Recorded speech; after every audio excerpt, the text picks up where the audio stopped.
Assalamualaikum warahmatullahi wabarakatuh. Bismillahirrahmanirrahim.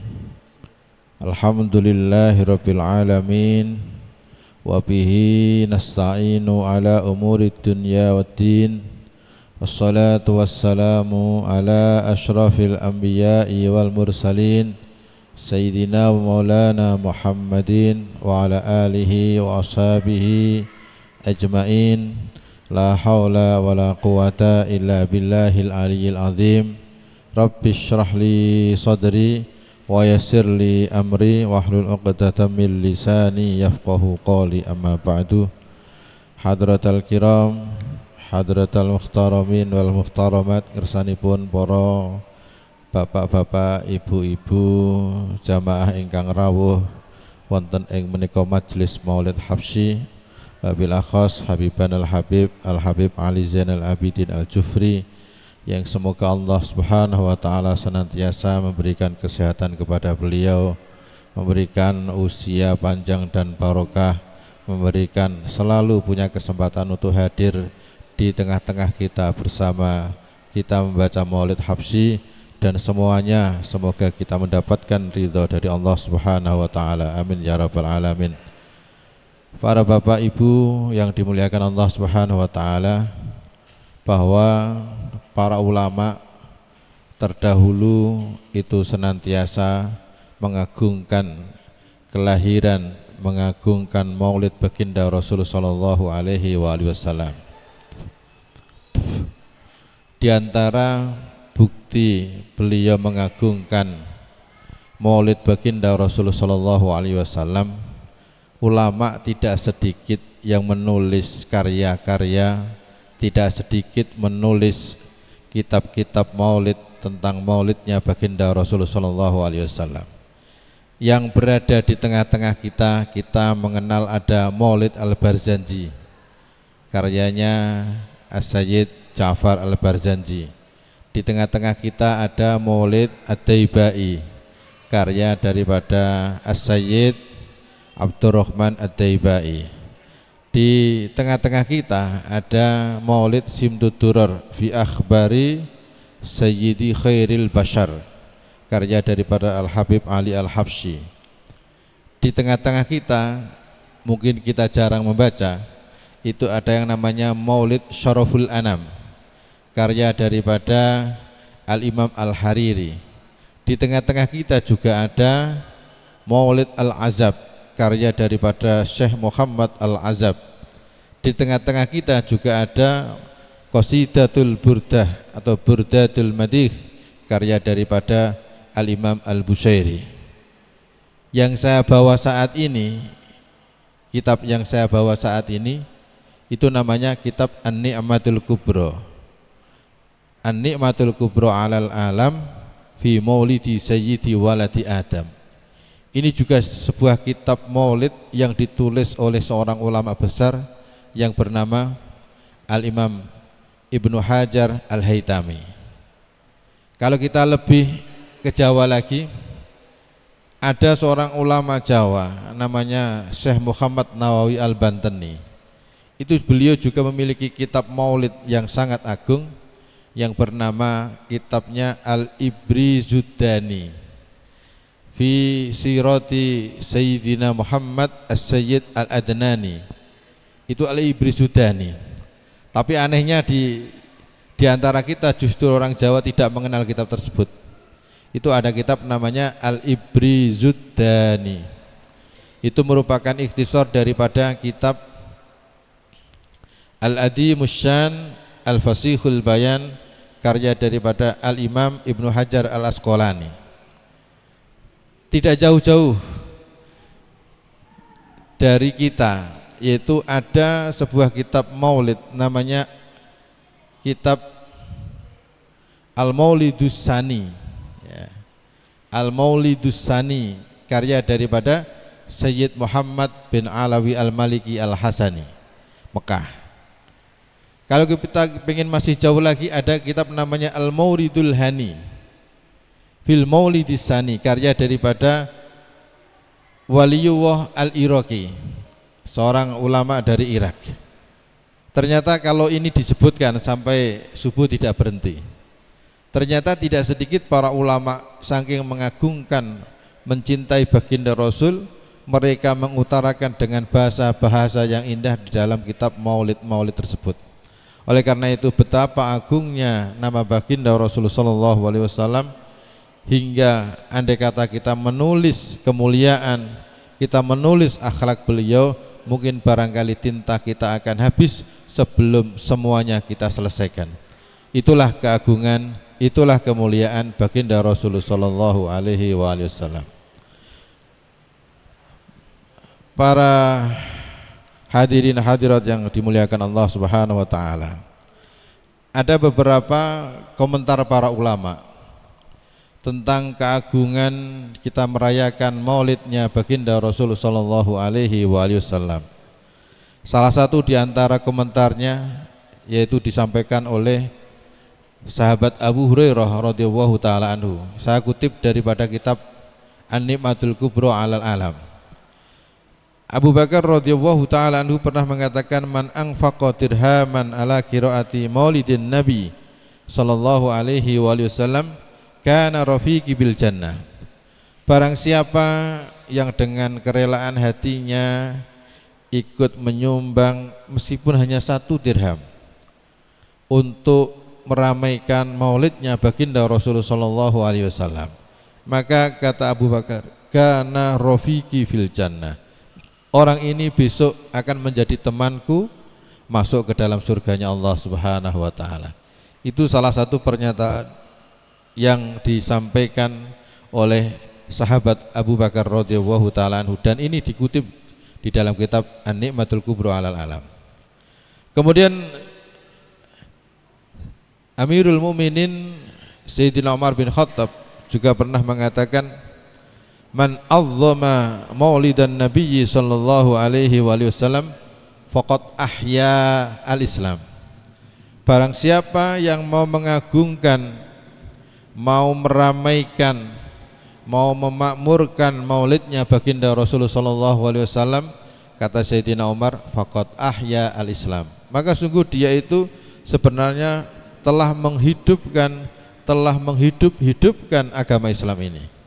Itu adalah pernyataan yang disampaikan oleh Amirul Mukminin Sayyidina Umar bin Khattab radhiyallahu taala anhu. Oleh karenanya dengan pernyataan-pernyataan dari para sahabat, tidak sedikit para ulama juga memberikan pernyataan-pernyataan yang agung tentang kelahiran baginda Rasulullah sallallahu alaihi wasallam. Salah satu di antaranya masih di kitab ini saya mengutip daripada apa yang disampaikan oleh Imam Fakhruddin Ar-Razi. Beliau adalah salah seorang penulis kitab tafsir Mafatihul Ghaib atau yang dikenal dengan tafsir Al-Kabir.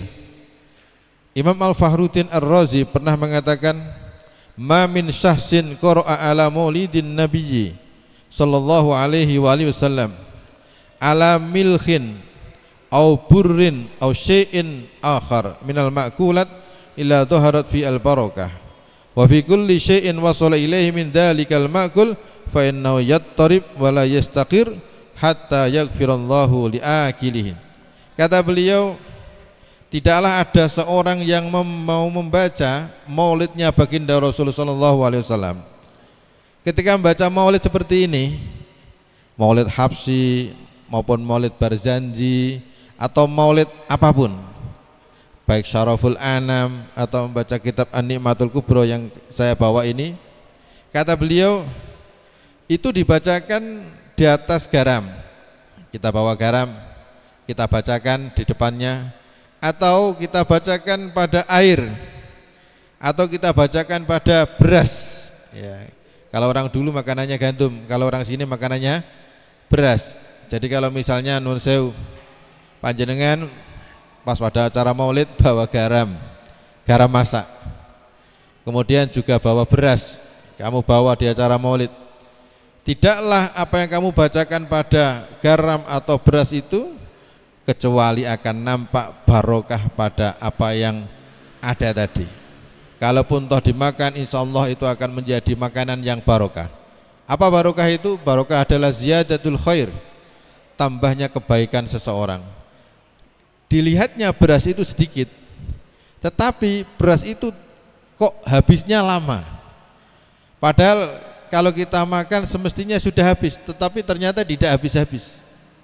Ya, itu salah satu keajaiban kalau kita membacakan maulid pada perkara-perkara makanan-makanan yang kita akan makan.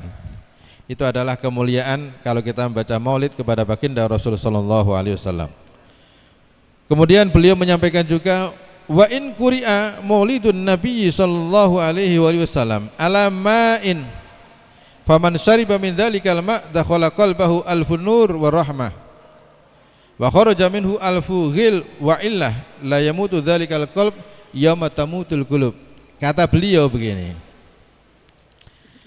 paling cocok kalau panjenengan maulid seperti ini, itu panjenengan bawa air itu dibuka tutupnya, ya, biar air itu mendengar bacaan-bacaan kelahiran baginda Rasulullah SAW.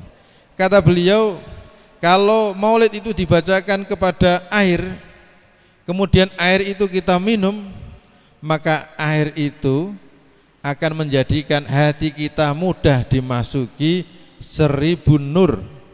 Dakhala qalbahu alfun nur wa rahmah. Maka hati kita akan mudah dimasuki 1000 nur dan 1000 rahmat di dalam hati kita. Orang kalau sudah punya nur dalam hati kita, orang kalau sudah punya rahmat masuk ke dalam hati kita, Masya Allah, orang itu akan menjadikan mulia fid dunya hatta akhirah. Itu kata Al-Imam Fakhruddin Ar-Razi.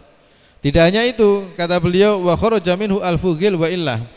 Dan kalau itu diminum, maka insyaallah itu akan menjadikan sifat ghil. Ghil itu sifat dendam pada hati kita, itu akan mudah keluar. Illat, penyakit-penyakit yang dalam hati kita, insyaallah mudah akan keluar dari hati kita. Di mana besok itu akan ada hati, yang hati itu mati. Wala yamutu dzalikal qalb, tapi hati itu yang diminumi air dengan bacaan maulid baginda Rasul, insyaallah hati itu tidak akan mati, padahal hati-hati mereka, orang yang tidak suka dengan maulid, sedang mati. Itulah salah satu kemuliaan yang disampaikan oleh Imam Fakhruddin Ar-Razi. Beliau juga masih menyampaikan, wa man qara'a maulidan Nabi SAW ala darahim maskukah fiddah kanat aw dhahaban wa khalata tilka darahim bi ghairiha wa qad fiha al barakah. Nah ini kalau bahasa orang ilmu hikmah itu namanya asma arto gitu ya. Jadi kalau bahasanya orang ahli hikmah ya, itu namanya apa? Asma arto. Jadi artonya itu diasmai. Jadi kata beliau Imam Fakhruddin Ar-Razi, barang siapa membaca maulid dibacakan di atas uang kita. Kalau orang Arab uangnya dirham, tapi kalau kita uangnya apa? Rupiah. Dicoba saja. Baik uang itu berupa emas perak, itu kalau uangnya orang Arab dulu. Bacakan uangmu itu, bacakan maulid. Maka kata Imam Fakhruddin Ar-Razi, uang itu maka menjadi uang yang barokah. Kemudian campur dengan uang-uangnya panjenengan yang lainnya, insyaallah itu akan menjadikan uangnya panjenengan itu uang yang bisa menarik dan sulit untuk keluar, artinya tidak akan mudah habis. Itu kata Imam Fakhruddin Ar-Razi. Kemudian apapun yang kita miliki, kalau kita punya rumah, kemudian rumahnya kita bacakan maulid, maka sungguh rumah itu menjadikan rumah yang barokah. Itulah beberapa apa yang disampaikan oleh para ulama tentang keagungan membaca maulid baginda Rasulullah sallallahu alaihi wasallam. Para bapak ibu yang dimuliakan Allah Subhanahu wa taala, ini terakhir ada satu kisah menarik. Dahulu pada khalifah Amirul Mukminin Sayyidina Ali karramallahu wajhah, pada kekhalifahan Sayyidina Ali itu ada seorang yang bernama Farosdak, bernama Syekh Farosdak. Syekh Farosdak ini seorang ulama terkenal ahli syair, ahli pelantun syair atau seorang penyair. Beliau itu suka merangkai kata-kata yang isinya adalah memuji baginda Rasulullah sallallahu alaihi wasallam. Itu namanya siapa? Syekh Farosdak. Beliau rumahnya di Basrah, bukan Basrah ini ya. Kalau ini namanya Basuki Rahmat. Basrah itu Irak ya. Jadi ada Kufah, ada Basrah. Ini Basrah, Irak. Beliau itu punya suatu kegiatan rutin. Setiap kali datang bulan haji, pasti beliau datang untuk haji. Kalau sudah haji, beliau pasti tidak akan lupa untuk berziarah di makamnya baginda Rasul sallallahu alaihi wasallam. Itu kebiasaan yang dilakukan oleh Syekh Farosdak. Syekh Farosdak itu kalau sudah sampai di makamnya baginda Rasul, Masya Allah, dia itu suka merangkai kata-kata untuk memuji baginda Rasulullah sallallahu alaihi wasallam. Saking enaknya dan saking terkenalnya syairnya beliau kalau untuk memuji baginda Rasul, sampai ada orang yang hasud ya. Ada orang yang hasud. Makanya kata para ulama, orang itu kalau ciri-cirinya sukses itu harus ada orang yang hasud. Kalau panjenengan sudah usia 40 atau lebih, kok jenengan jadi orang yang damai-damai saja, tidak ada yang hasud jenengan, berarti jenengan termasuk orang yang gagal ya. Ngaten nggih. Makanya ciri-cirinya orang yang sukses itu orang yang dihasuti. Tidak mungkin orang yang gagal dihasuti. Ngapain? Wong orang gagal kok dihasuti. Yang dihasuti itu orang yang sukses. Itu kata para ulama. Jadi Syekh Farosdak itu setiap tahun beliau itu pasti haji. Kalau sudah haji, beliau pasti datang ke Madinah untuk ziarah kepada baginda Nabi. Ketika ziarah suatu saat ada orang yang hasud kepada beliau, tahu siapa dia. Akhirnya ketika sudah rampung berziarah kepada Nabi, melantunkan syair-syair indah untuk Nabi, Syekh Farosdak ini dihampiri oleh seseorang. Ya Syekh, panjenengan begitu indah syairnya, saya persilahkan untuk ikut makan siang di rumah kami. Ada seseorang yang menghampiri Syekh Farosdak, meminta untuk bisa makan siang di rumahnya seseorang itu. Akhirnya betul Syekh Farosdak mengiyakan permintaan tadi. Akhirnya Syekh Farosdak diajak sampai jauh keluar dari Madinah. Setelah keluar Madinah, kok gak sampai-sampai rumahnya. Akhirnya Syekh Farosdak ini mau ya agak curiga, agak bagaimana kok gak sampai-sampai, ada apa ini. Akhirnya sampailah pada rumahnya. Ketika sampai di rumahnya, akhirnya Syekh Farosdak ini mau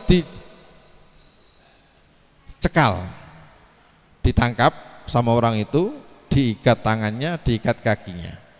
Saking bencinya orang itu, dia bilang begini, Farosdak, aku itu paling benci kalau ada orang memuji Nabi Muhammad.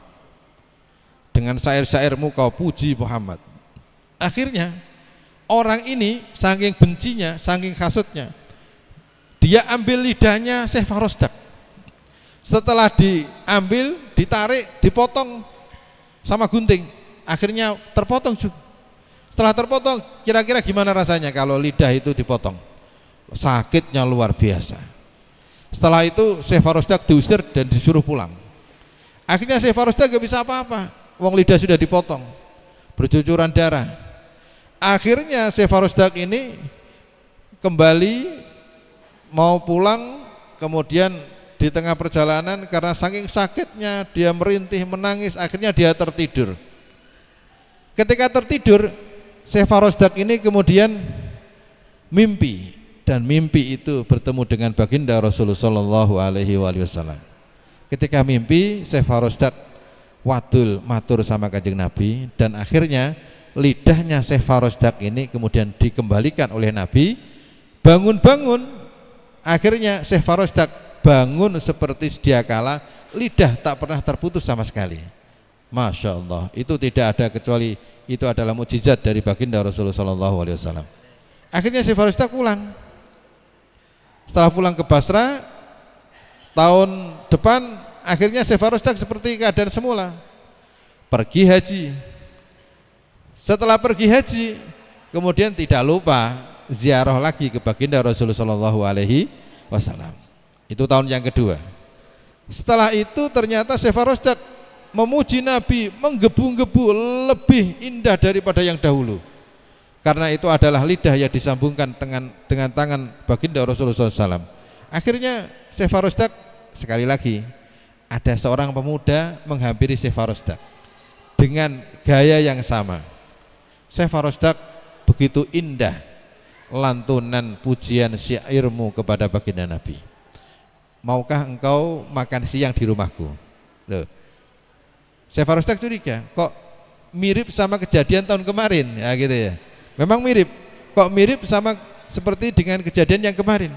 Akhirnya pemuda ini diiyakan oleh Syekh Farosdak. Iya, saya ikut kamu. Akhirnya sama. Dengan jalan yang sama Syekh Farosdak ya sedikit curiga, tetapi dibiarkan saja. Ternyata betul, sampai di rumahnya pemuda ini, ternyata kemudian dia mengatakan, Syekh Farosdak, monggo silahkan masuk ke dalam rumah. Ketika masuk di dalam rumah, ternyata apa yang terjadi? Di rumah itu ada kera yang besar yang dikerangkeng dengan besi jeruji yang sangat kuat karena bentuknya sangat beringas. Kemudian pemuda itu mengatakan, wahai Syekh Farosdak, saya mohon maaf sekali, kera yang dikerangkeng itu adalah ayah kami, ayah yang dulu pernah memotong lidahmu. Kemudian Syekh Farosdak tercengang, ya Allah, ternyata orang yang memotong lidahku dulu sudah menjadi kera. Gara-gara ia memotong lidahmu yang suka untuk memuji Nabi, Allah mengazab ayahku menjadi seekor kera. Itu nyata, real. Akhirnya si pemuda itu mengatakan, wahai Syekh Farosdak, saya mohon untuk mengampuni segala kesalahan ayahku. Oleh Syekh Farosdak akhirnya mengiyakan, iya, semua kesalahan ayahmu saya maafkan semuanya. Akhirnya setelah dimaafkan, tidak selang lama, tidak lebih dari 1 bulan, akhirnya kera jadi-jadian perubahan bentuk dari ayahnya pemuda tadi menjadi kera, akhirnya meninggal dunia karena sudah diampuni oleh Syekh Farosdak. Kalau kita melihat cerita ini, Masya Allah, ternyata melantunkan pujian-pujian indah kepada baginda Nabi Shallallahu Alaihi Wasallam itu adalah merupakan sesuatu yang amat disukai oleh baginda Rasulullah Shallallahu Alaihi Wasallam. Oleh karena itu, grup hadroh, para orang-orang yang suka berselawat, maka teruskanlah untuk selalu melantunkan kalimat-kalimat syair untuk memuji baginda Rasulullah SAW. Insya Allah kita akan menjadi orang-orang yang mendapatkan ridho dari Allah Subhanahu Wa Taala. Amin ya Rabbal Alamin. Semoga dengan apa yang kami sampaikan ini menjadikan semangat kita untuk selalu kita membaca sholawat, selalu membaca syair-syair pujian untuk baginda Rasulullah Sallallahu Alaihi Wasallam. Amin ya Rabbal Alamin. Demikian yang sedikit kami sampaikan. Semoga apa yang kami sampaikan ini dapat menjadikan motivasi untuk pribadi kami dan motivasi kita semuanya. Amin ya Rabbal Alamin. Akhirul kalam. Assalamualaikum warahmatullahi wabarakatuh.